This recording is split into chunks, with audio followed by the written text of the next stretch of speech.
representing the Agile 20 Festival. Yay, Madhavi, I'll let you do a quick introduction for us. Thank you for joining, and then we'll get underway with our event. Hi, welcome everyone to the biggest global Agile festival, Agile 20 Reflect Festival. So the festival focus is the celebration of 20 years of Agile Manifesto.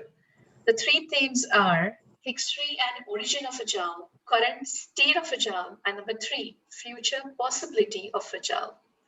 So our aim is to build bridges and capture the various Agile communities across the globe in a huge community-led event for the month of February 2021. And some of the festival principles are, which fascinated me to apply for this ambassador post. Like we speak about a distributed ecosystem. So this is not a conference, it's an ecosystem having a body, a distributed, self-organized month-long party. Number two, it's free to everyone. And this is really important in the current financial recession and mass layoffs. Number three is like globally connected ambassadors across the globe, engaging with local areas. So this all event recordings will be centrally stored and available on YouTube. Also, we have our festival program directory listing of all the events, speakers, and topics. And this will be available to everyone to navigate the events and activities. So it is open to everyone. And we welcome each new ideas, new voices, along with the existing ones. And it's a community-funded event. And as I said, every idea is important. So this is the biggest global Agile festival ever. Over 700 free online events currently ongoing across the globe. So this is the first ever global community-led Agile festival. And the idea is very simple. Come, if you have a passion, then share your passion with us. I sincerely thank PMI Singapore Chapter for their participation in this festival and sponsoring us for this grand celebration. And I would like to invite our speakers today to start the event. So over to you, Andrew. Thank you so much. Madhavi, thank you so much for joining and welcoming everyone to this event. This Agile 20 Festival is absolutely amazing. There's so many events, interesting events going on worldwide. I totally agree with that. This particular event here for the PMI Singapore chapter and with collaboration from the Malaysia chapter as well. One of our rooms will be run by Malaysia. Very happy to have Malaysia contribute. Our three main themes are, we'll do an introduction. So we have Aina Olivia from actually PMI in Canada is going to do our, we'll keep to this slide. Yeah, Aina will do, actually you can go to that next slide. Sorry, Kevin. Thank you very much. Yeah, that one. So Aina will do a intro for us. It will be a short intro about some of the experiences that she's run into as a Scrum Master in one of the major retail organizations, actually telco as well, retail organizations in Canada. So our PMI chapter has collaborated with Canadian chapters before. So we're very welcome for Aina to join us and celebrate the event today. It's very early for her, so thank you for Aina for getting up so early. I think it's 5:30 in the morning, so that's really appreciated. Also with me as co-host is Kevin Chua. Kevin is a project manager here in Singapore. And Kevin has made that transition from traditional ways of working to more agile ways of working. And he was one of the members of our first Disciplined Agile training course in September last year. So very happy to have Kevin come on board. And actually, I'm going to turn this event over to Kevin and let him run it. I'll come back at the end. We'll talk a little bit about Disciplined Agile, a little bit of an update of what's happened there. There have been some certification improvements. So I'll cover those. But for right now, thank you everyone for attending. And Kevin, I'll turn it over to yourself, sir.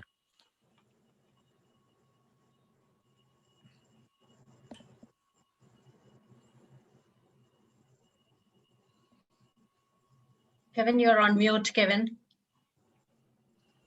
Hi, sorry. Hi, first, we already have our welcome message from Madhavi. Thank you very much. And also from Andrew. Next, we're going to have a presentation by Aina on the journey to Agile. And then we will have the open space session, which is going to be fun. It's going to be a lot of collaboration where all of you get to have, you get to propose your discussion topics, vote for your discussion topics, and discuss as an open group. And then we will have a short retrospective of the open space session, followed by an update on the Disciplined Agile, which is in Singapore. And we're going to also have a small discussion on the community of practice, and then we are going to wrap up. So without further ado, let me hand the session over to Aina.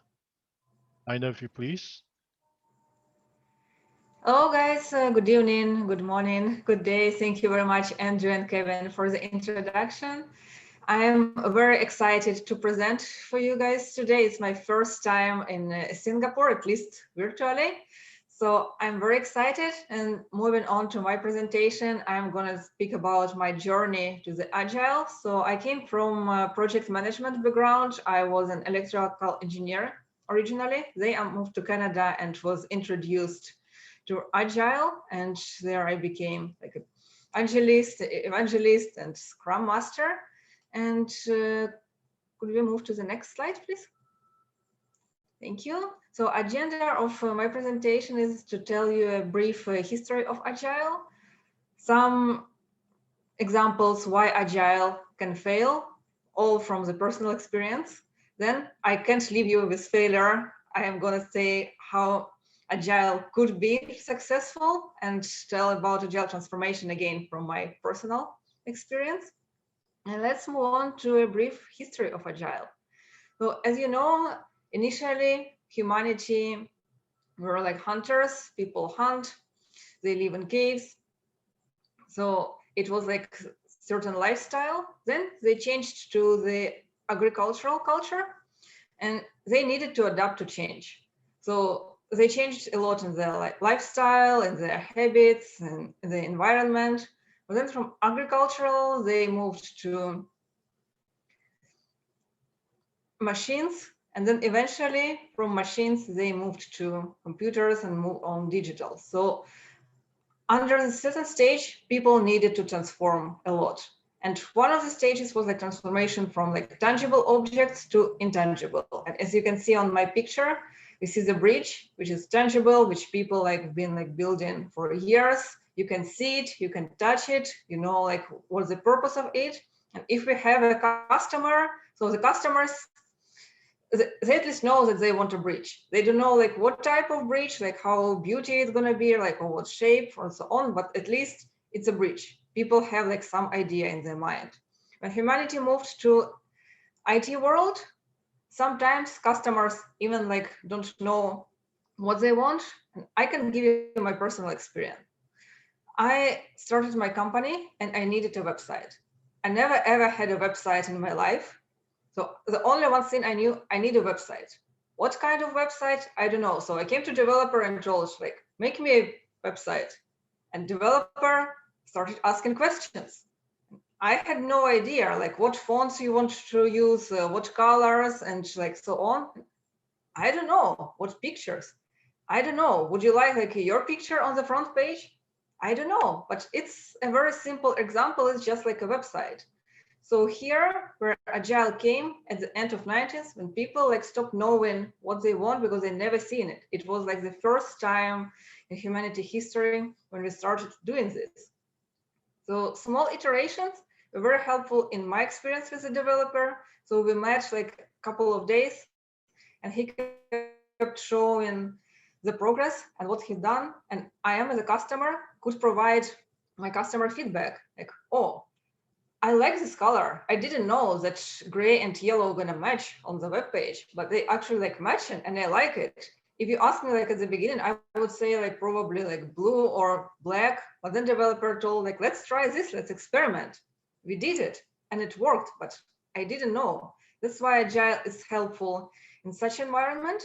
So like people are coming from Waterfall, original system, which is like not bad, like nothing is bad or like good. It's just like adaptable to like different like styles. For example, if I knew exactly what kind of like website I want, if I like did it like 5 or 10 times in my life, so I have like a clear picture, maybe Waterfall would be like better for me. I just have a scope, a budget, and then in like 2-3 weeks, I would get completely set up website, and it's fine. I wouldn't need to meet with my developer like every 2 or 3 days to see like small progresses. But if you don't know, Agile also work. So what we are trying to address here, like there are many tools, and how we can use like each of the tools and what is the purpose and like what is the best. But now let's move on to the next slide and see how Agile can fail. So many people tend to jump into execution before setting up a clear goal. So as you can see, the first item on the slide is your goal, right? Do you really know what you want? Do you have your project in mind? Do you like really need this specific project? And the good technique for this to address this issue is the 5 whys. For example, I want to build a new API from a project. And the first question, why do you need an API? I want my developers' life gonna be better. Why do you want your developers to live better? Why they're struggling right now? And then like keep asking why, and probably sometimes you discover a truth that you actually don't need this project, or sometimes you discover you need this project, but maybe in a bit wrong direction. So, but if you jump into execution right away, how do you know? Then you know during the execution, then you need to start from the beginning. So the first, is your goal right? Yes, yeah, Agile will work. If not, probably like not Agile, not Waterfall, like neither will work. The next item, Agile is just for teams. This is also the struggle I faced when teams want Agile, middle managers want Agile, but top management, they don't want Agile, they're too conservative, or like they're too busy having their issues and they just leave it for the team. But no, Agile is not just for the team, Agile is a mindset, and all organizations need to transform into Agile if they really want it. Another item, Scrum Master is a project manager plus facilitator. Oh, this is my personal pain. Probably that's why I'm talking about it right now. A Scrum Master, as some of you know, like wears many hats. First of all, you think Agile, you're a coach, you're transforming the organization, you're transforming your teams, you communicate with stakeholders, you protect the teams from the blockers, you just keep thinking on the processes, how to make this better, you communicate with the team members and kind of use some psychological tricks to identify like their pain and what they need to do.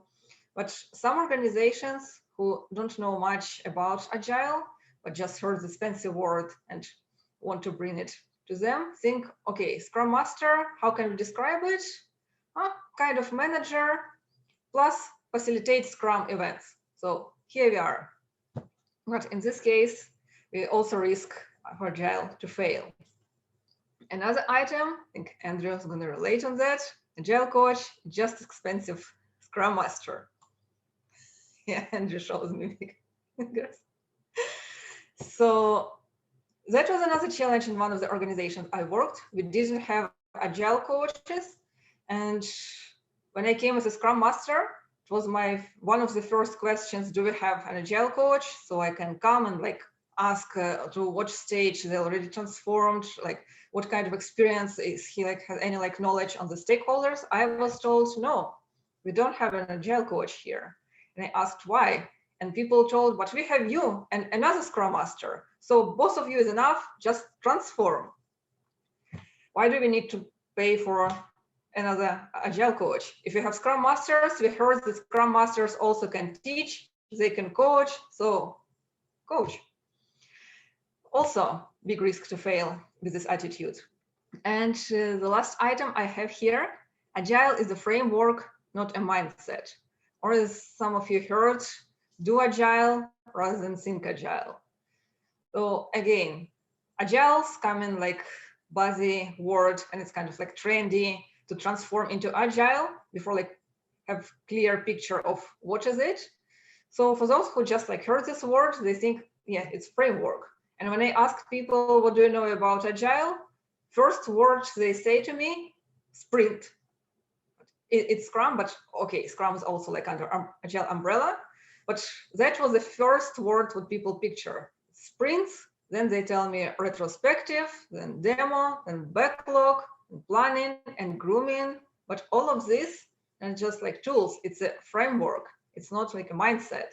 So if we see Agile as a framework, not as a mindset, again, we have a risk to fail. But enough about failures. Let's move on to the success story. Let's move on to the next slide. Thank you. So the success story we had in one Canadian organization when I joined, they clearly knew what they want. That was the first achievement. As I say, like, know your goal. So that organization, they knew the goal and it was a progress. Definitely, they had the business challenge. That's why they wanted to transform to Agile. They tried to find a way to respond to competitors, to the changing world, and they started having like larger competitors. Last couple of years, they really needed to challenge themselves. Another challenge they had technical challenge. And like one of the key drivers of like slowing down the project and organization itself, they were like detailed document requirements. People spend like so much time on the documents, and then they changed, and these documents nobody needed, or like they spent so much time into report system. And again, they changed the work, they changed the project. So sometimes it was unnecessary. They had like complex quarterly planning, which also like dragged to slow down the process. They had domain bottlenecks. They had developers switching from one team to another, or like one developer is working for a couple of projects, which was also like hard for the developer to switch their mind. Also, they had some integrating testing cycles, which they had kind of like problem with that. So a lot of problems, and their goal was to transform and to make it better. So what they realize, they need, in order to transform into Agile, they need to build an Agile mindset first. So they did some research before doing that, and which was also good. So they had a clear picture that Agile is a mindset, and like Agile is an umbrella. Under this umbrella, there are like many frameworks. They can like pick up one specific framework, but they decided to experiment, which is also fantastic because Agile is adaptability, and we choose like the best for our organization. And at that time, we didn't know the word disciplined agile, or DA in short, but what we did, it was like actually called DA nowadays. If we move to the next slide, we can see what we chose for the organization. So we chose scaled agile framework, which is safe because the organization was huge, and scale is quite prescriptive. So we addressed our top management, like top leadership. So this is kind of the safe way to move, to transform to agile. We still have the quarterly planning, which we are struggling with. We still have some structure, but it's going to be like easier and better.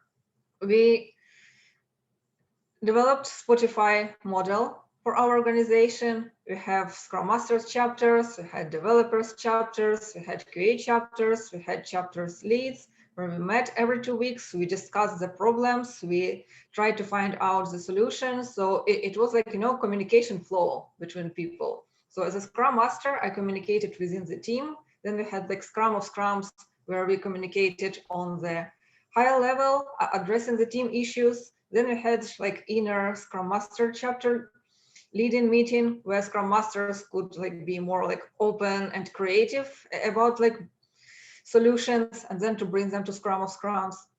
So we had communication flow between like leadership, stakeholders, teams. It helped a lot. Also, what we had partly Scrum and partly Lean practices. So we mixed up all together and it worked. Yeah, we had like a couple of sprints for experiment. At the beginning, we were failing even more than like running Waterfall, but it's normal. When you try to build something new, first you need to destroy and then you have a mess. Like imagine when you have a house already built and you need to build a new house on the same space. So first you destroy, first you have a mess, first you have a disaster, but then you have something new and it works. And it works better. And just when you're in the middle of this disaster, just don't forget your initial goal and don't forget where you're moving, and you're moving to the best, and it's definitely gonna be better. So this happened with us, like all transformation had like dark side or like dark times and light times. So we went through the dark times. It took like 2 or 3 months probably, like moving into the darkness, but then we got to light and it worked. So if we see the next slide, initially we went through like design, build, test, deploy phases. All of these like were phases one by one. What happened after? We started working simultaneously. We have capabilities, we have defects, we have fixes, all of this during the sprint. We started to deliver better. That's what our stakeholder wanted. We communicated with our customers. We showed them the progress. We collected the feedback. During the retro, we worked on the feedback. So we could change and adapt right away. So at the end, we delivered a successful project and we had a successful case, which I'm sharing with you now, and I'm very proud that it's possible. And I was a part of this agile transformation. And actually, that's all what I wanted to share. If we move on to the next slide, it's another like visual picture what we got in our organization, like better predictability, higher productivity, fewer bugs, all of these KPIs or OKRs, fancy words, fancy MBA words, which people like to measure. So here you can see we reached these measurements as well. And I'm really happy to answer any questions if you have.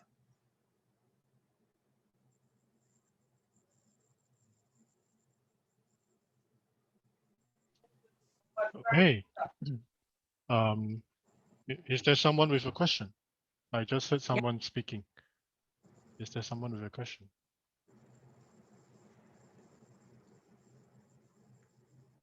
Okay, if not, we shall move on to the next session, which is the open space session. So for those of you who are new to open space is a way of having discussions between people where the attendees, whoever is participating in the session, propose the agenda and they discuss and manage the agenda among themselves. That's the simple way of putting it. So the open space guiding principles are whoever comes are the right people. Whatever happens is the only thing that could have. Whenever it starts is the right time. Whenever it's over, it's over. Wherever it happens is the right place.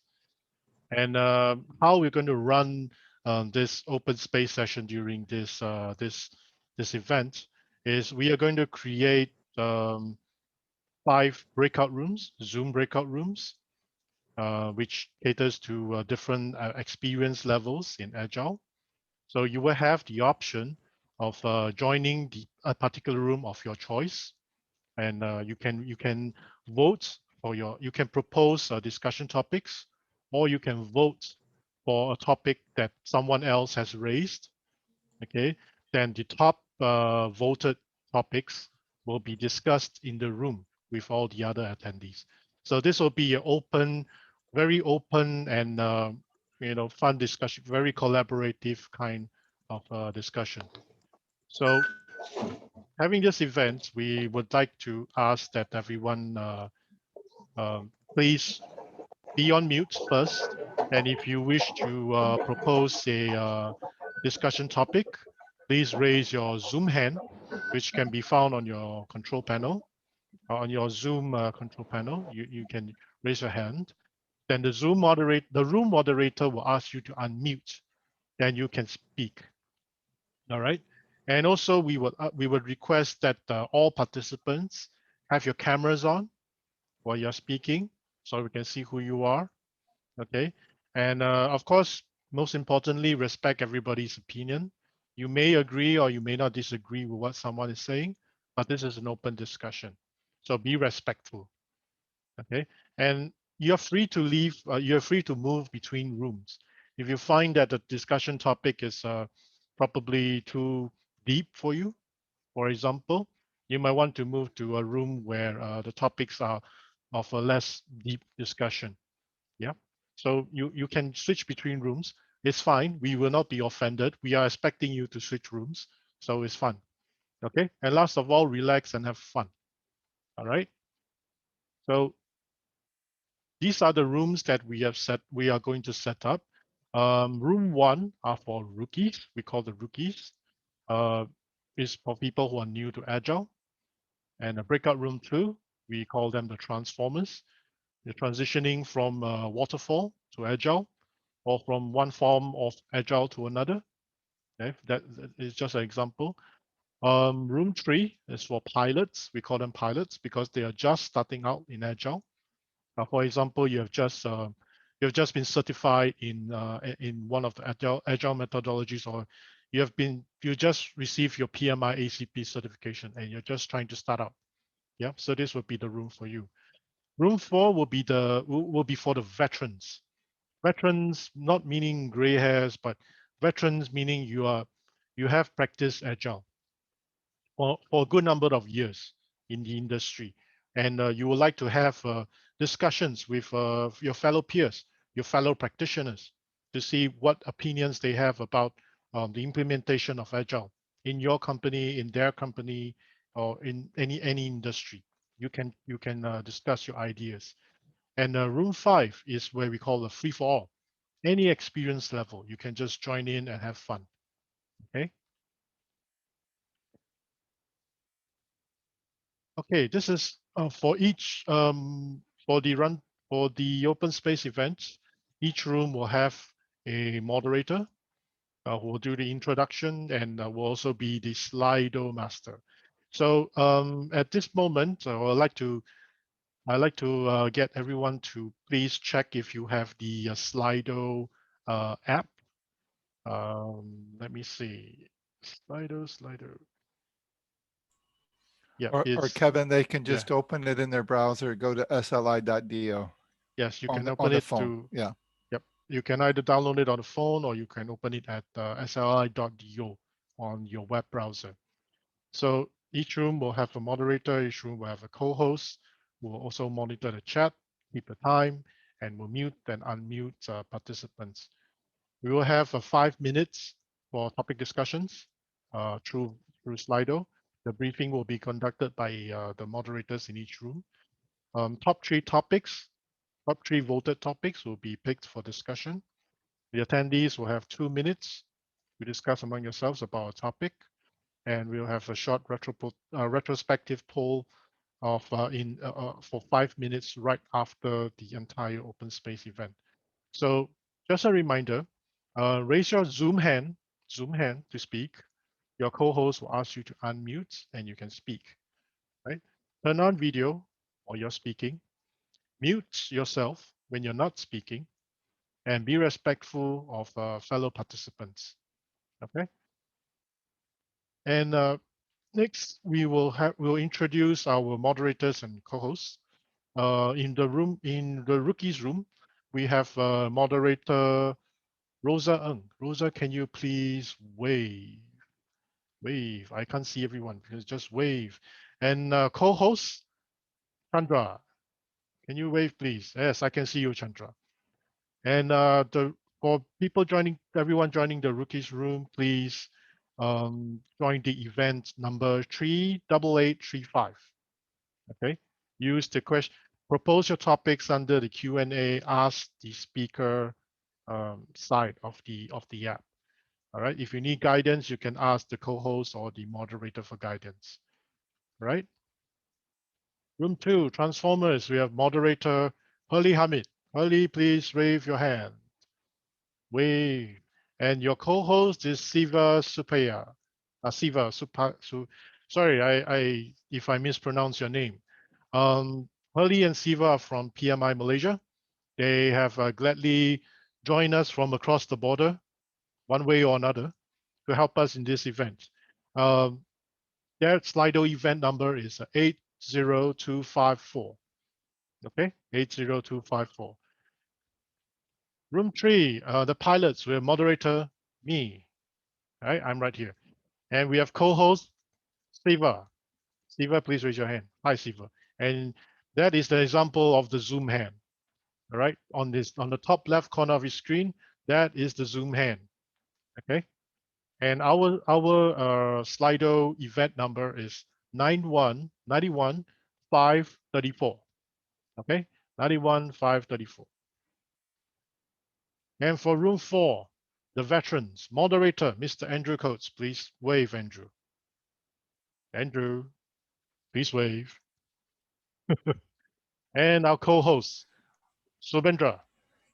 Subendra, please wave. I can't see if you're waving. Ah, yes, Subendra. And he also has his Zoom hand up. Remember to put it down later, yeah? Okay, veterans room will be 7321-2, okay?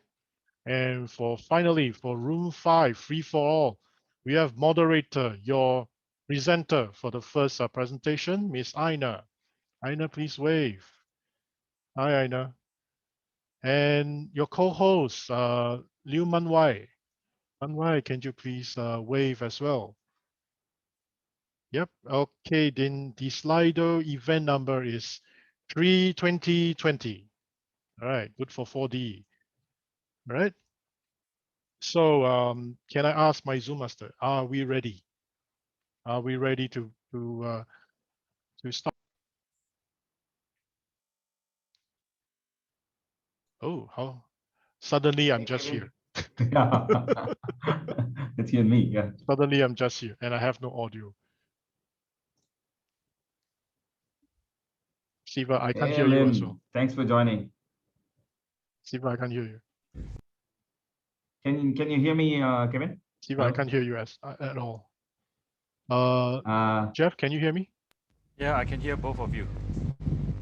Okay, just Okay, give me a I minute. think, I need yeah. to check my audio settings. Hi, Harold. Hi, Okay, now I can hear Munira. you. Hi, Lim. Yeah, hi, Boncat. Hello, Bunkit. Hey, hi guys. Evening. What's the Slido code for this? Let me see, room 3, yeah. 91534 is the Slido code. 91534. 91534. Okay, just let me do something about my, yeah. Okay. Plus I'm running so many multiple windows, I don't believe it.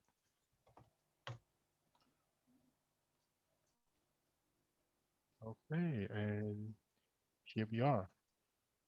Oops. Yeah, I'll just display this. Okay, we have 10 participants. We'll just give the other guys a few minutes. And in the meantime, welcome everyone.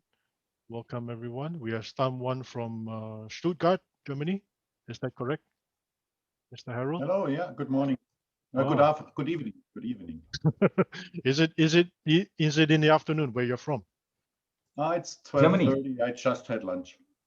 Oh, wow, just you're had from lunch. Germany. Germany, Stuttgart, where you drive all the Mercedes. So I'm from the city where the Mercedes is built and the Wow, Porsche. awesome. Yes, Great to have you. But I have been 30 years with IBM around the world. Wow. Have you been to Singapore, sir? Have you been to Singapore? Have you been to Singapore? No, not yet. Yeah, once this No, COVID no. is over. I like to come when the gates are open due to Corona. Yes. Then, Yes. I flew over it to New Zealand, and but never been in Singapore. Right. Okay. That's great. Okay. Who else do we have? We have 11 participants. We have. Let me see. Andrea, there's a nice background. Looks to be an agile stuff, right? Thank you. Is it in your office or is it your home? No, I'm at home, but Wow, not that's really. a nice one.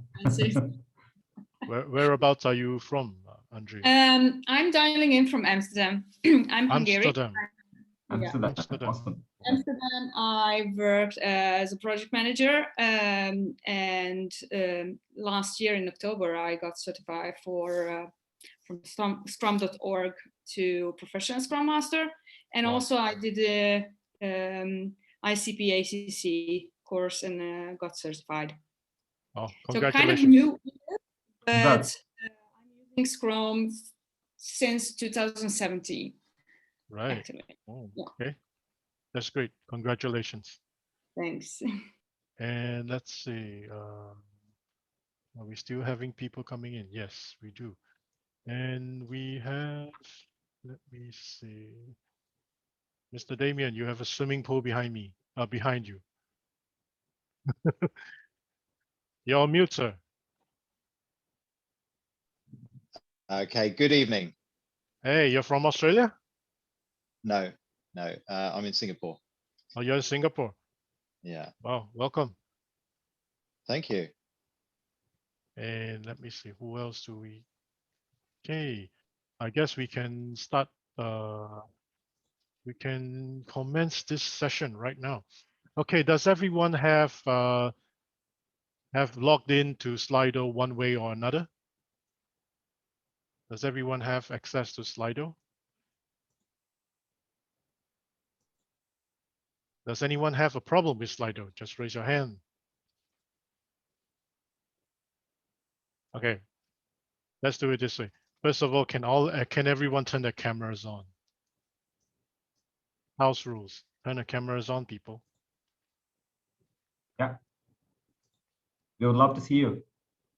Yes, we would love to see you. I'm Hi. posting the Slido links again. Hi. Hi.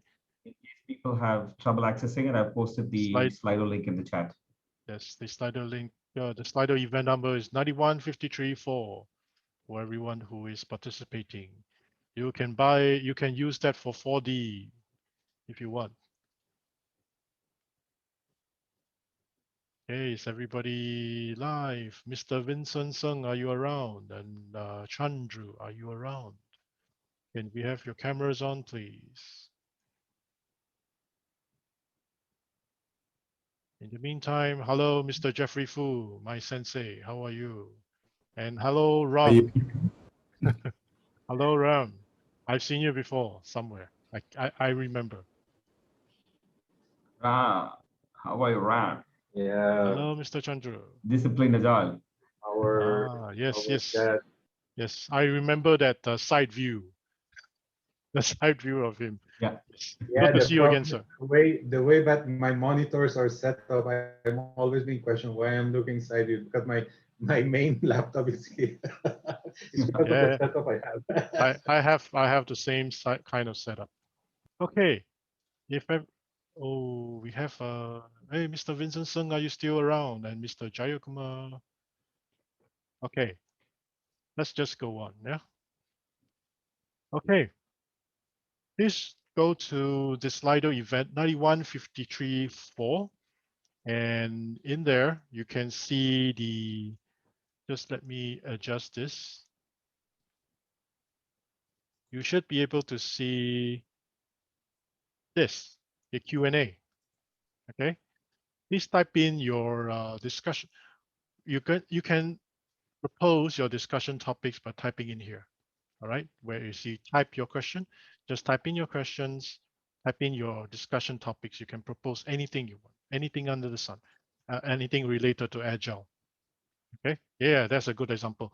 So if you wish to vote for that topic or you have a similar interest in that topic, please click yes, please click the like button right here. Okay, so we'll have 5 minutes to do that while I move some stuff. Yeah, you can start posting in your suggested topics in the Yes, Q&A questions in please, Slido. Please begin. Please begin. Keep it coming. Yeah, I can see one more. Yes. And for people who like those topics, please vote for it by clicking this thing, because we're going to be picking up the top 3 voted topics for discussion, because we're going to have another 45 minutes from now until 8:30 p.m. Singapore time, or in whatever time zone you are, another 45 minutes to go through this discussion. And we will finalize with a retrospective vote. But please post more topics for discussion. Yeah. Awesome. It's coming in. Great to see that. Yeah. Yes, keep it coming. Keep it coming.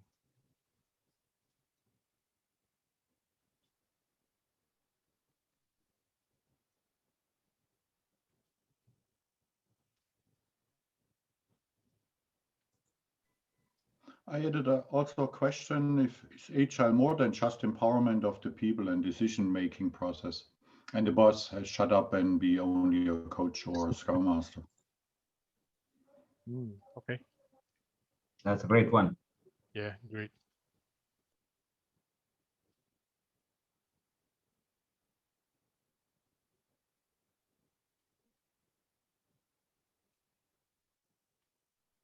Okay, seems like we have 6 votes for the first question. There's a tiebreaker for the second, the third. Oh, sorry, there's 4 votes for Harold's question.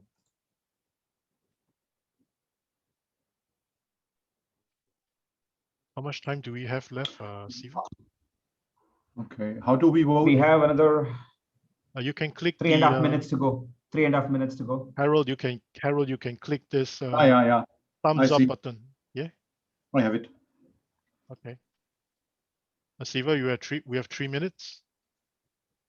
Yeah, we have 3 minutes now. Yeah. Okay, just let me know when the 3 minutes are up. Yeah. Yeah. Thank you.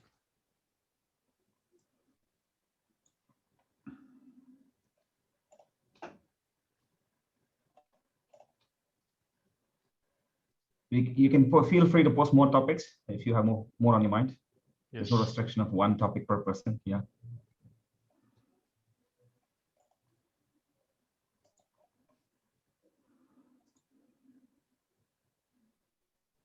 Okay.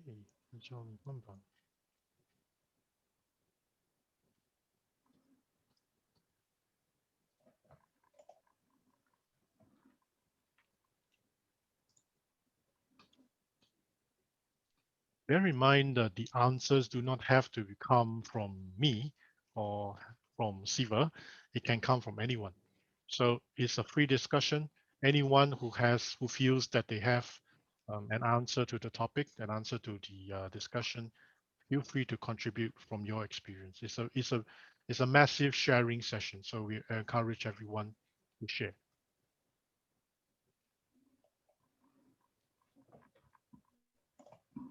We have another 1 minute and 50 seconds to go. Okay. Keep it coming. And we have 1, 2, 3, 6. Good. We have 8 questions from 14 participants. Very good.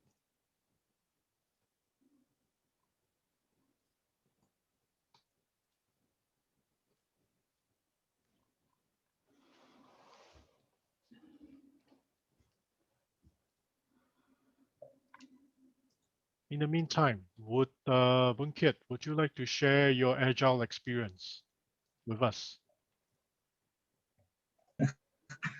Okay. Yeah.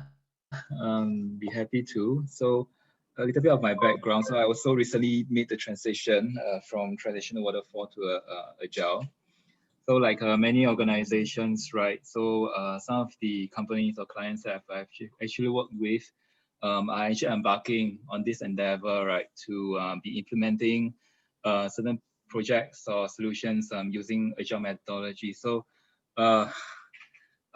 I do feel a certain degree of angst, and it's actually reflected in the question I typed on Slido as well, that there is always this ongoing conflict between so-called people that is of a traditional waterfall mindset versus the more up and coming so-called thought process of people with this thought process of adopting agile methodology. So a lot of conflicts in terms of just to get the tasks and the projects ongoing in terms of satisfying the requirements and so-called from both people from both so-called school of thoughts or camps.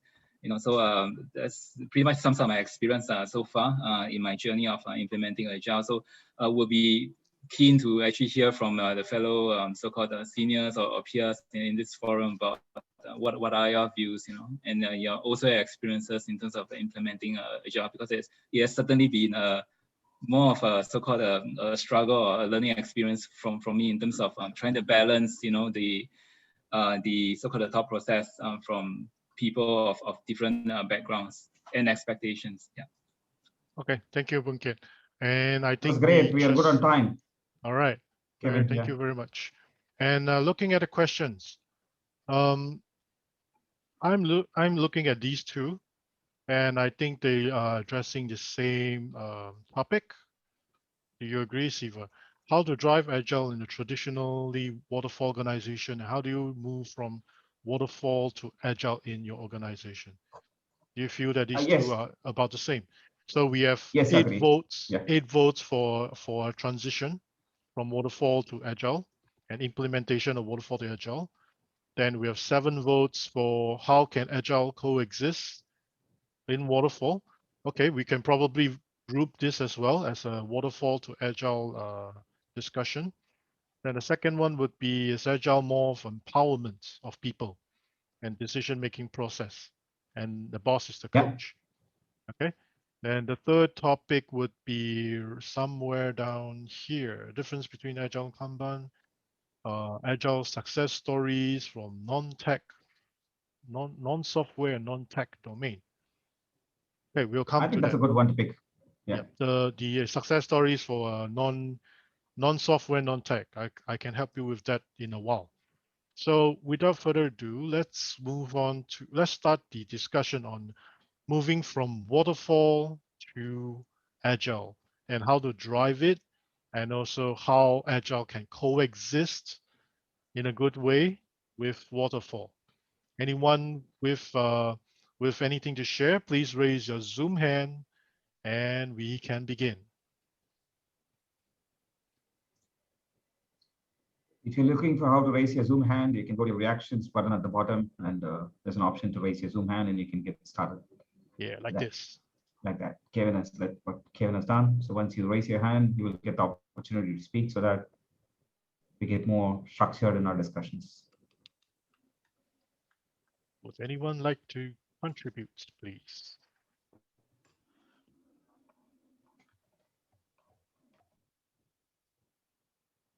Hi, Alicia. Welcome, Alicia. Hi, just popping around different rooms. Yeah. Hi. Maybe Siva, if you would like to share your thoughts on this topic? Yeah, I can probably talk about my experience in the past 4 or 5 years before I've started adopting Agile.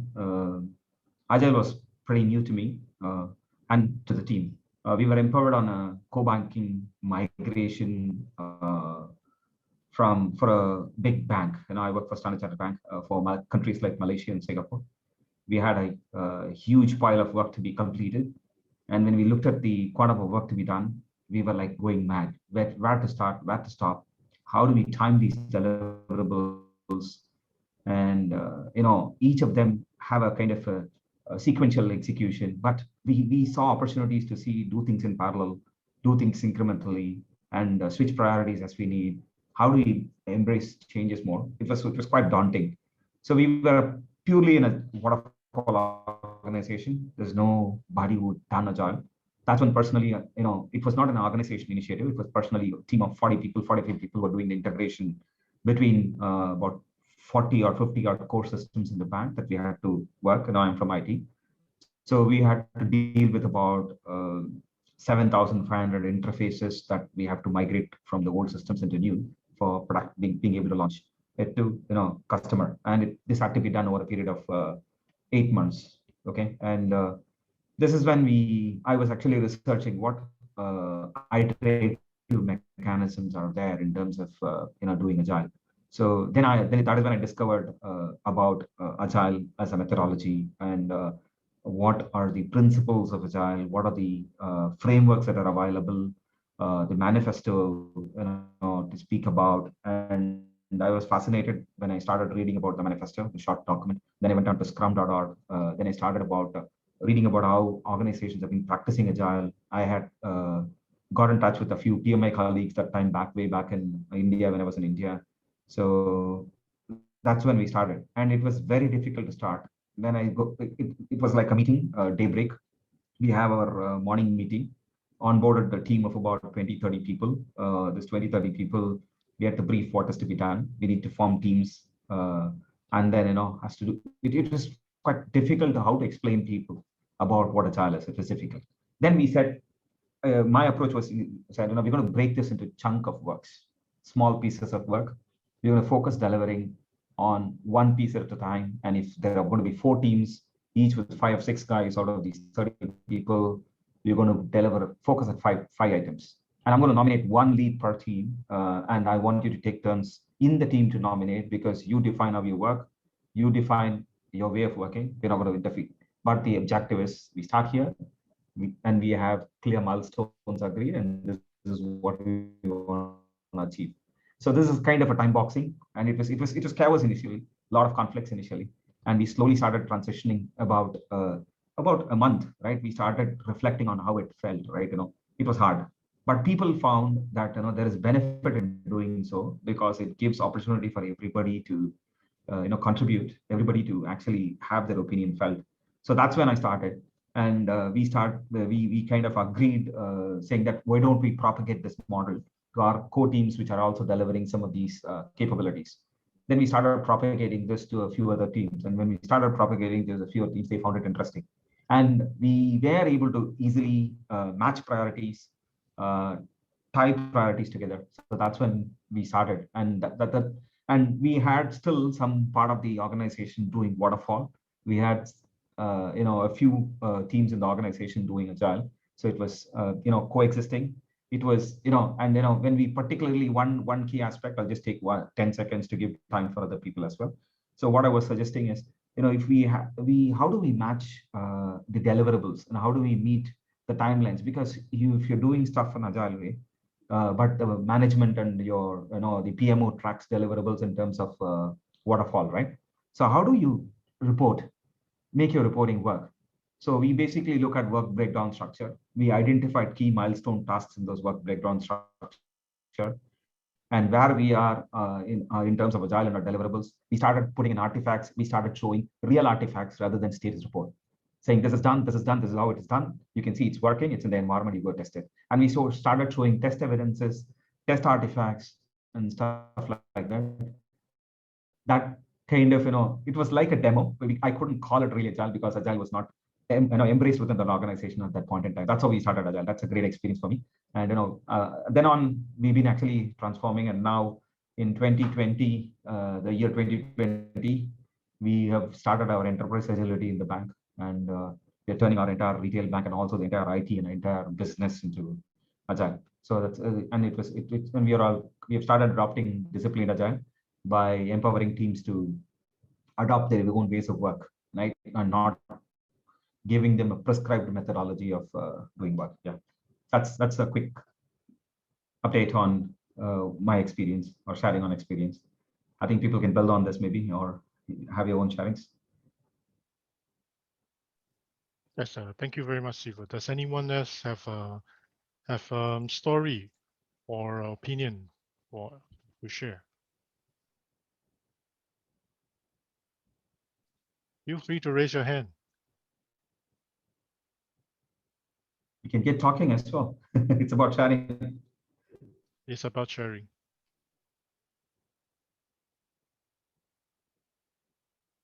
We would love to learn from your experiences. Has anyone That's not. had issues implementing Agile in your organization? If they are initially, waterfall.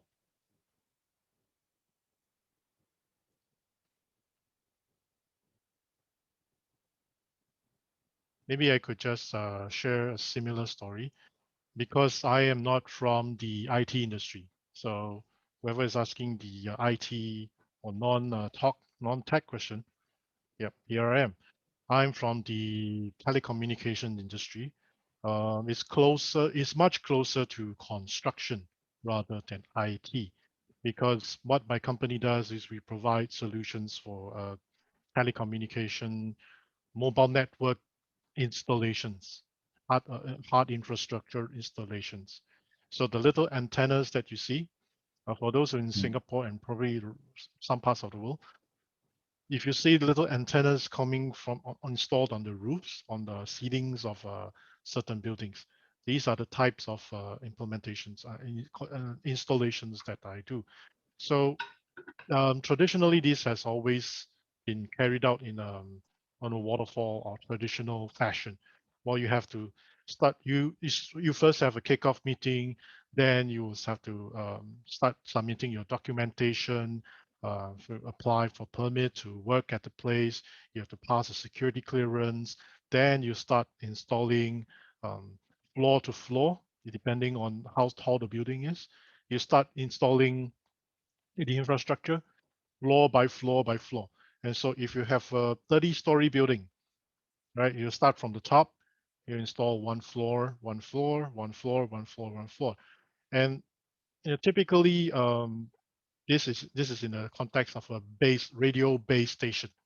It's like a heart. It's like a big heart that pumps mobile signals to all the antennas so that your mobile phones can receive the 3G or 4G, or some parts of the world you call it LTE, and some parts of the world you have 5G, and this is what we install. So the radio base station, this entire implementation of the project can last from 6 months all the way to a year, because it has two phases. The first phase is the infrastructure installation, which is very construction-like. You have to start installing things. You have to start installing trays, pulling cables, installing antennas. You must have the radio base station base ready for the equipment to sit on. All right. Then the second phase will be where the telecommunication mobile network operators bring in their electronic cabinets, install it. They run fiber optics, they run transmission cables, they run all kinds of things. They commission their equipment. Then the mobile network for that building, that particular site, is considered complete. All right. So this phase 1 to phase 2 is unavoidable. There's nothing that you can't change the sequence. It's fixed. So this is like a traditional waterfall. But in phase 1, what I do with my projects over the past 3 years, after looking at the number of the complexity of the building, and looking at the stages and the milestones that we had to achieve, identified the milestone which brings the greatest value to the customer. Right? We in Agile, we are very much focused on the value. So the item, the work package that has the greatest value, I would ask my subcontractors to do it first if there are no dependencies. Right? So in some cases, we try to clear all the dependencies for that milestone to be reached, because that is the top priority. All right, because in this workflow, we identified that I discussed this with my management. We and also the mobile network operators. We identified that by achieving this milestone, all right, we call it the inspection stage, okay, the base of the mobile base station. By completing this section first, the mobile network operators can bring in their equipment and commence installation of their fiber optics, their cables and their equipment and stuff like that.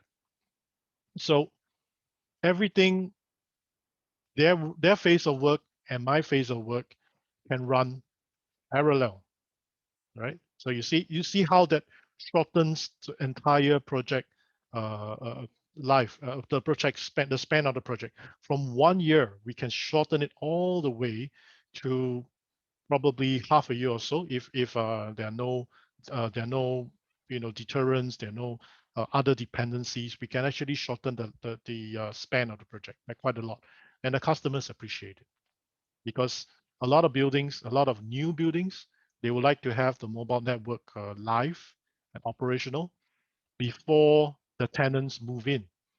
All right, so this is the kind of value add that we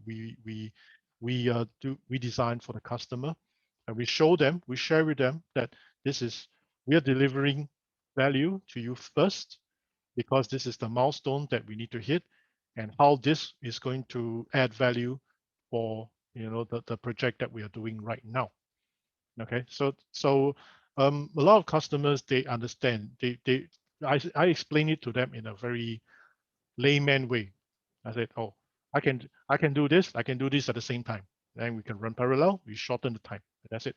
You can have your mobile network live in this amount of weeks, right? So once what they catch is the milestone, the last milestone, mobile network live in this number of weeks. So once they see it, yeah, they are able to answer to their stakeholders, their tenants, the landlords, everybody. They are able to answer. So it brings value to them. So I believe even in this waterfall way of doing things, if you're able to identify work packages that can be shifted around, can be prioritized, and can be made to do first instead of others, just by shifting things around, you can still implement Agile one way or another in a waterfall environment traditionally. All right, thank you. So does anyone else That's have great insights, Kevin? Yeah. Anyone else have a story to share about Agile implementation? Yeah, Yes, Andrea. Yes, please. Yes. All right. I can relate to that because I am, by my background, I'm an architect, a building architect. So I worked also in design. And when I came across with Scrum, I always had in my mind how the design process looks like in architecture. And how, since I also spent a few years in construction property management, I also realized how we had over there a typical Agile team. So I have basically some dots throughout my career, which are now really connecting. And I saw a lot of work processes which use purely waterfall management system, purely waterfall methodology, and also the mindset, which wasn't really Agile. So it really helps me now to see the red flags. Regarding the transition from waterfall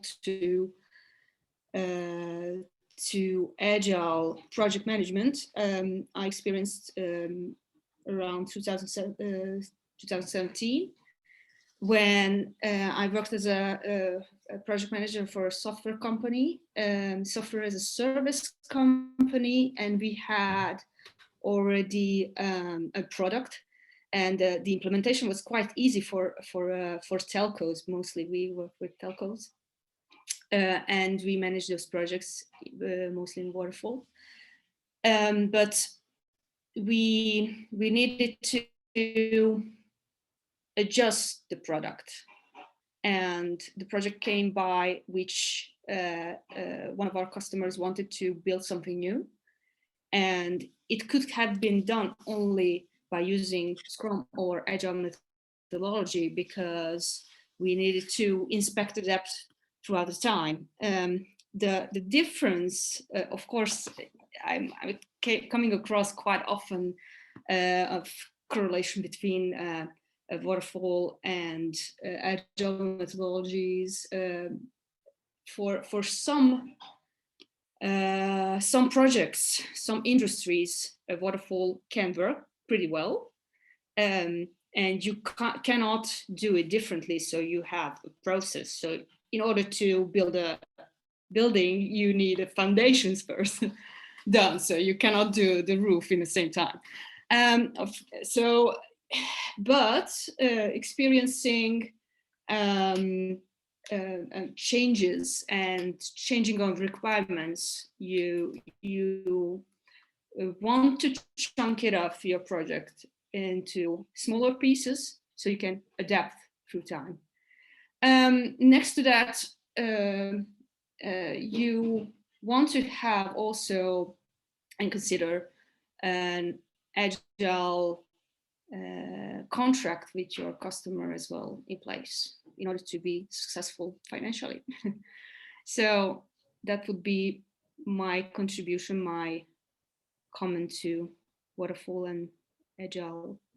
That's insightful. An agile contract is really the key, because actually I would like to reflect on just adding one of the manifestos in agile, customer collaborations rather than contractual agreements, right? But contracts are key. But you can't actually go out of the constructs of contract and do over and above the contracts to please the customers. You can do so, but through collaboration. But net, not at a situation where you put your team at trouble or organization at trouble. So I think that's where the boundaries on contract is going to be really interesting. Yeah, we experience the old type of contract still in place while we were already doing agile projects, and there was always like a conflict or kind of a conflict in a company because of the scope. But if you have agile contract in place, then you have a lot of place to movement, to adjustment, to real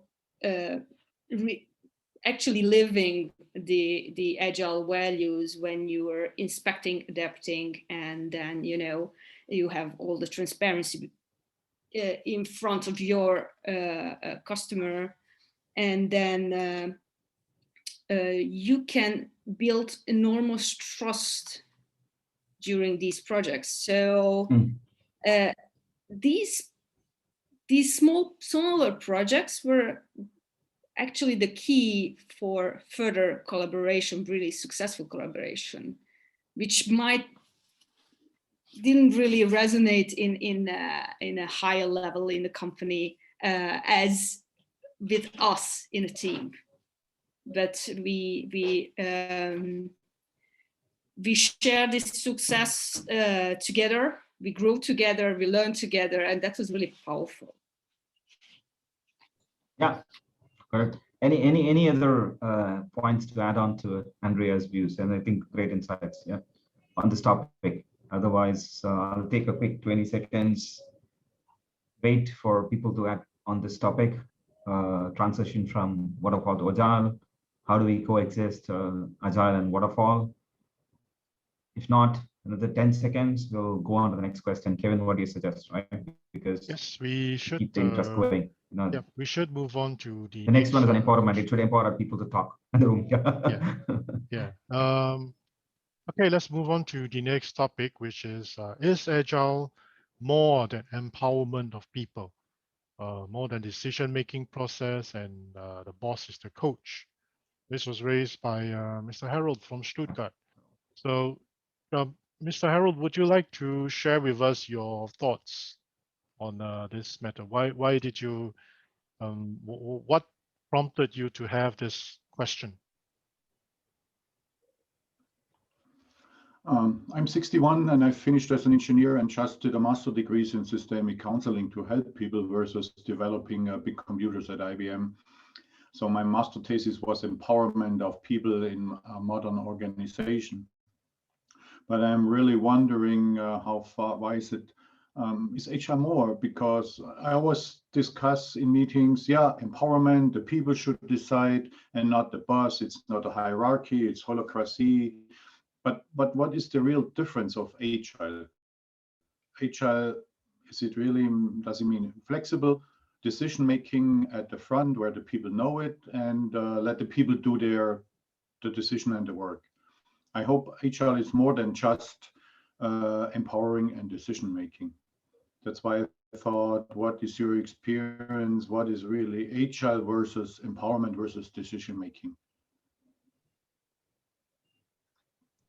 Okay. So who would like to add Yes. your views on it?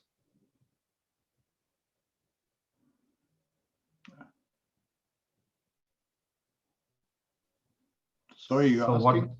what? I was asking the participants. If, Everyone. Everyone. Okay, the audience. Okay. Yeah, I like, because you're a starter, so you should be convinced that agile is the right way, that's the future behavior or future framework. And what's the experience? Is it always fighting that the boss is now the coach, or what? Or I see, if you are as a worker and you like to do agile and you are empowered, then you always fight against the boss because it's me to decide, or is it you, the boss, to decide? And yeah, Andrea, please. the question is, what is your position? Are you the boss, or are you the team lead, or are you just the hands and the brain and the doers?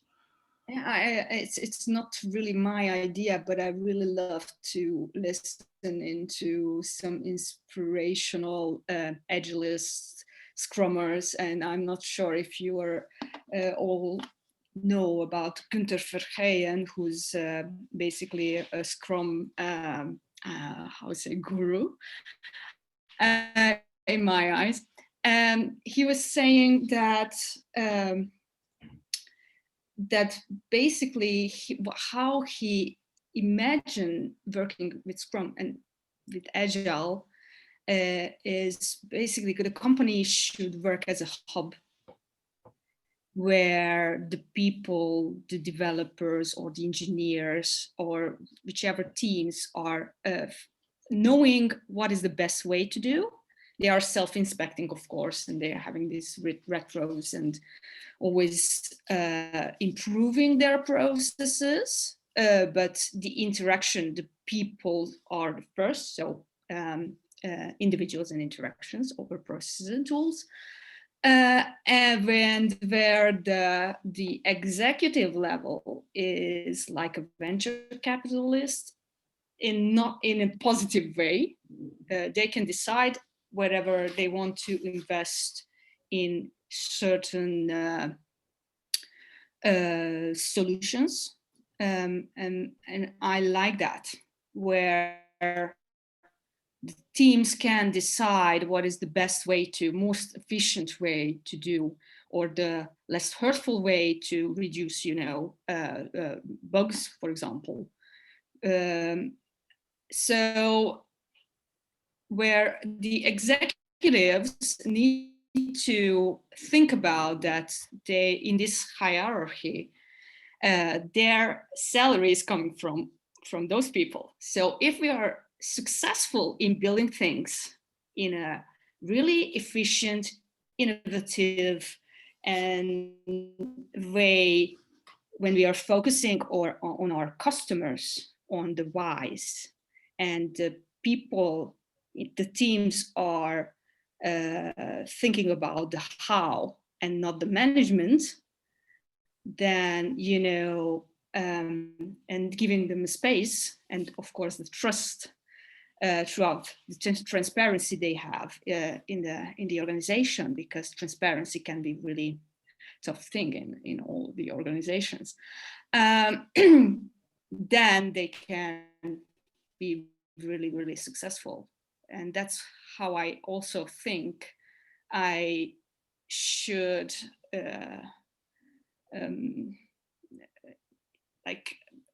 thinking about myself as an agile evangelist. So to give this message through all levels, but working as really as a hub. Yeah. So that is. I think just to reflect on that point, right? You said in terms of what and why is actually more of a decision at a hierarchy. How to get it done is by the SMEs and specific people on the ground. That you have teams that work on it. You don't need to tell teams how to do stuff. Right? You have hired them. They have the skills. They have the knowledge. They have the experience. They have to do it. You tell them what to do. Define the objectives. So and you guide them on how to do it. You don't tell them how to do it. So that's where you empower the teams and establish trust on them. So I also want to reflect another management concept called as balcony and dance floor concepts. I'm not sure if you've heard of this. Executives are on the balcony, the workers and the people who work on the ground or on the dance floors. You should actually have a balanced view. Though you're on the balcony, you need to actually have the intent and the what do you say, a mindset to get down to the ground and understand how things are moving in the ground. And that's when you will be able to actually move decisions closer to where the work happens, rather than making decisions at a hierarchy where people are managing work top down, but actually work flows linearly. Even if you take an assembly line, if you take work flows linearly, if decisions are top down, it's basically they block your views, they block your progress. If decisions are taken on the ground linearly, they help propel your progress. That's how you can relate it simply, and that's what I believe. Lean methodologies and lean concepts, and also how lean is applied in Toyota in manufacturing, has proven that to be really efficient. Yeah, I'll leave it open to others to come in. Please contribute your views. Come in, please. So what I get out of this is the what to develop and so on comes from the so-called boss, and how we implement, how we do it, that's the team. So that's the only empowerment. Yeah, and it is not. I would probably it's not prescriptive that way, Harald, to say because the boss might know how to do it, but boss may not have the time to they could coach the team, they could actually empower the team and entrust the job to the team, and basically the team transparently works with the boss and have empowerment to make relevant decisions at their work level, rather than escalating every single decision but upwards. That means you don't question the decision from the boss what to do. So that's what I found out when I was an interims manager. The boss always thought we should do it this way, and the product owner who was responsible thought of a different priority based on the external stakeholders. So there was always a fight between the owner, the team lead, this product owner, the stakeholders, and the founder of the company. So we fighted so much about what to do, and then at the end how to do, and the team did not deliver because they were circling around of moving targets, and we had no progress. And in the end, the team was only complained, and then, as Andreas said, we lost the trust, and then transparency was gone, and the whole project was down the river, and we almost ruined our own company. Indeed, and these status updates from top to down can be also painful. So when you, for example, have a Scrum team, you have the product owner who's this subject expert, and Scrum is also saying the product owner is a sole person who's deciding what they are going to do, what they are going to deliver, and what they're going to, of course, release. So even the top management have no say in this. It's not the boss who is saying what the customer needs, but the customer is saying what he needs. And if they have customer collaboration, the teams has customer collaboration, they can adjust the whys, and they can ask the whys, and it's not coming from only one sole person on the top of the company. I had a chance to consult another company, and they were carpenters, maintenance people, and there was a new boss, and he said, we should do this and this and this, and this is the money we have. But the team thinks we are the expert, and the decision of the boss is stupid, and we don't like it, and this is not the right priority. So they just let him talk, and they did their own thing. So this was a real own empowerment. At the end, it didn't work with the boss, but that's a question of trust. And I think they never ask why. Like Seneca says, why? You should always ask why. You should understand. And as long as you're not convinced, then you don't do the good job. So in Singapore, do you question any decision, or you just follow it blindly and you just execute? Maybe it's a different behavior of different nationality, or empowered people, or we say divide and conquer people, or I don't know what name you have for such people. It is definitely cultural in nature, because culture plays a huge part of, but Singapore being cosmopolitan in nature, we have a mix of, people, and we see, very different culture, and, sometimes that is also one of the big reasons why Agile empowers people to bring in their perspectives. And, we get more diversity, brings in more perspectives, more experience, more background, brings in more views. It's easier to, it's not always people suggest one solution to the same solution to the same problem, right? We get different perspectives before we choose. So culture does play a part. There are people who do ask why Singapore particularly. From what I've seen, I work across about 4 or 5 locations in the world. From what I've seen, Singapore is much more, known for its cosmopolitan and openness in terms of challenging right decisions and asking why at the right time. If people are dissatisfied, they're not even actually, worried to, make it visible that they're dissatisfied and express their displeasure, but in a more diplomatic way. We've seen this year. Yeah. So they agree to disagree, and we tend to move on. Yeah. Good. Being conscious of time, so we have one more topic, Kevin. We've got about another 4 minutes before we could hit 8:30 p.m. We can go to one more topic, just to have wide coverage. We already discussed the success stories for non-software and tech domain, which Andrea and myself talked about construction. Yeah. So maybe we can talk about this is done. Okay, we have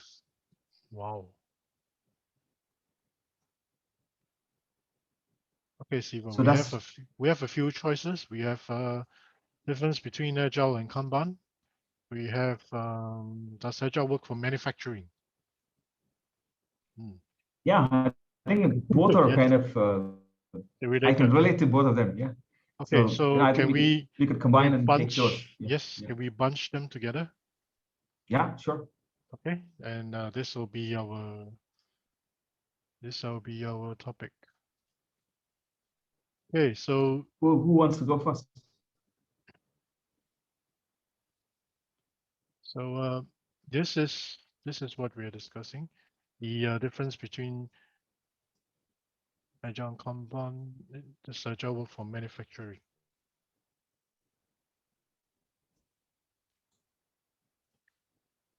I saw people coming in from a few other rooms. If you have similar topics or similar views that has come out there, if you want to add to this room, it'll help us. Or if you have your experience in these domains in terms of Agile or Kanban, you could actually contribute. It'll be good sharing.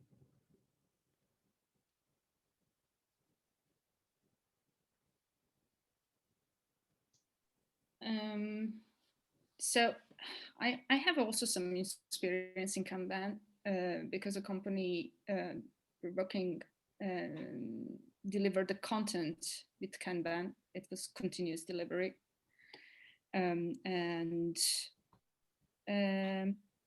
So what we had in place also mixture of Kanban and also a kind of Scrum, because the company used Scrum.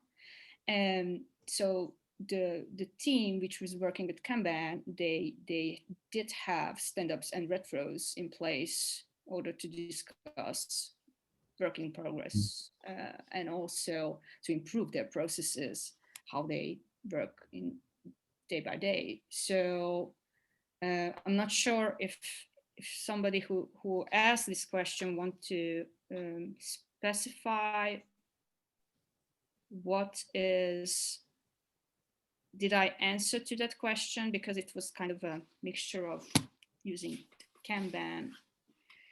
Yeah. I think just to add to that, Andrea, so Agile and Kanban, you can't actually call them as differences or anything, stuff like that. Chandru has raised his hands. Chandru, you want to go ahead and unmute yourself and talk, please? Yeah. Actually, I just want to add a few points on top of this. For a Scrum, we have some events, like we'll start with the sprint planning and the daily Scrum and the sprint review and the retrospective. So in terms of Kanban, we don't have this kind of events which we follow in the Kanban. So in Kanban, what we do, right? So if you don't know, it's like we work on the epics, like we are not sure on the functional flow. So we'll start working on identifying. It's like kind of spike. The spike when we have to break down into epics and story. So Kanban, we'll try to identify the bottlenecks, like once we started working on, and we'll come to know what is the difficulty, the complexity it has. So we'll start working on the coding. For my experience, we started developing and what's come our way. So we'll track it and we'll share that the dependency and the risk we have in the Kanban. So when it comes to a Scrum, right? So we have everything is a time box. So even your sprint planning as a time box and the user story which you are working is at a time box, and your daily Scrum, everything is related to the time box. When Kanban, it's not related to the time box. We'll try to limit our the work in progress which is allocated for the task which we are doing. That's one point I can bring it here. And the second point is, so team will decide. So here we don't have in Kanban. So the team will decide who is going to take on what they are going to work. The same thing in Scrum with the help of the product owner. So he or she will come up with the prioritized the users, whatever the user story, the functionality the team has to deliver at the end of the sprint. So the product owner has a authority to which story you have to work. So when it comes to Kanban, right, the team itself have the brainstorm and they start taking the task, whatever they want to do it, they can continue. That's a second thing I can highlight. And apart from this, so like which I mentioned, so in Scrum and Kanban, they use the boards to track their progress. Like in Scrum, they can use the Kanban board, and the Kanban, they can use either Scrum board or Kanban board. That's one thing.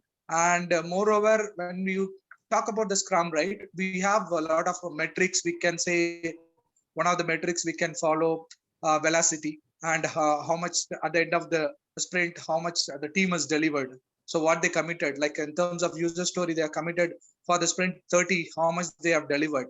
That will make sure the team performance forecast to the next or future sprint.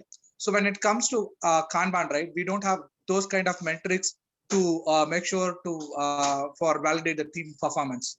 That's the second thing. And we do have the burn down chart. It helps us to track the story, how much, where we are now. So, and we have like a sprint report. So what has happened on each story. Those are the things we can track it on, measure on the, to take it as a like a improvement for the next sprint. When it comes to Kanban, right, we're not having that specific metrics. So just want to highlight on this. Thank you, Chandru. Thank you so much. Being conscious of time. I think that's a good view of both methodologies. I just want to take 2 seconds saying that Kanban is more suitable for production lines where you're not looking like incremental delivery. You have fixed unit of works, and you have fixed set of people. You want limit capacity, limit and operate on a fixed capacity. But when it comes to Scrum, is more incremental delivery, iterative. You want to experiment by doing MVPs and stuff like that. I think we can continue talking on and on and on these topics. I think that's what is so fascinating about Agile. I think good insights, though we couldn't get a lot of people to talk. Kevin, it's good to start the poll. Yeah. And yes, in the interest of time, yeah.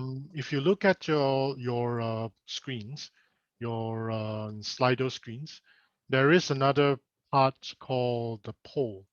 So I'm going to start I'm going to activate the first poll, and you should be able to see the question, how was the open space event for you? Yes, I've seen some answers already. Please do let us know how was the event for you. This is what we call a retrospective. You'll have a few minutes, a bit of time to give your inputs and your feedback. Yes, I see a great way of sharing, Kevin. engaging. Yes. Yes. Kevin, Melissa here. Sorry, I don't see the poll. I'm on Zoom. Okay. Would you join the Slido event number 91534 because you have just come into the room? No, I will paste the link here, so it's right. easier for you to join. Yeah.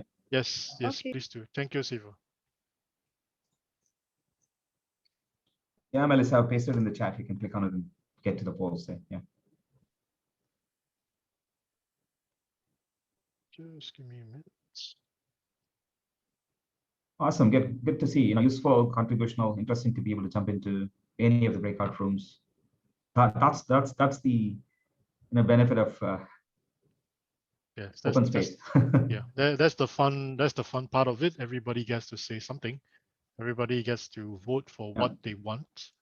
We give the people the power to vote. This is also empowerment. Yeah, this is new. Yeah. Yes, it is. New, it's new for me as well. This is definitely new. Okay, do we have, now it's 8:35. I am going to run the second poll. Okay, just in a few minutes, in a few seconds, I'm going to run the second poll, and the first poll will deactivate. Okay, the second poll. What would you like, or would you like to participate in future open space events? Yes. Yes, yes, yes. Yes, yes, yes, yes, yes. And we have bold yes. Oh, many yeses. Many yeses. There's no Simon Cowell here. Very good. There's no Simon Cowell. Is there a go buzzer? That's a definitely. So that's a go buzzer. Yeah. This is a great platform for sharing. All right.